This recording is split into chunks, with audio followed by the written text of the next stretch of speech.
তারপরে হচ্ছে 5টা লং, তারপরে হচ্ছে হলো 5টা কাঠবাদাম, তারপরে অল্প একটু মধু। জাস্ট একটা মগের মধ্যে অল্প পানি দিয়ে ভিজায় রাখবা। এটা রাত্রেবেলা ভিজায় রাখবা। ভিজায় রাখার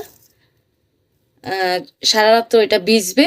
ভিজার পরে যখন তুমি কাজ করতে যাইবা, তোমার গার্লফ্রেন্ড হোক বা অন্য মেয়ে হোক, আউট মেয়ে হোক বা তোমার ওয়াইফ হোক, যেই মেয়ের কাছে যাও তুমি, যাওয়ার আধা ঘন্টা আগে এটা তুমি চাবায়া পানিটা সহ খায়া ফেলবা।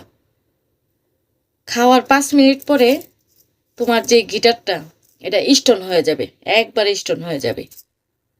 খাওয়ার 5 মিনিট পরে স্টোন হয়ে যাবে। স্টোন হওয়ার পরে তুমি যখন মেয়ের কাছে যাইবা, মেয়ের কাছে যাওয়ার পরে বিয়েকে ডান হাতের নিচ বগলতলা দিয়া তোমার হাতটা ঢুকাইবা। ঢুকাইয়া আস্তে করে মোলায়েম করবা। বাম হাতের নিচে দিয়া বগলতলা দিয়া বাম হাতটা ঢুকাইবা।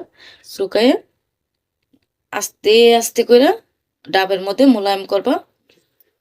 আর বিশেষ করে গলার এই যে এই সাইডে কিস করবা, কানের মধ্যে কিস চুষুন দিবা।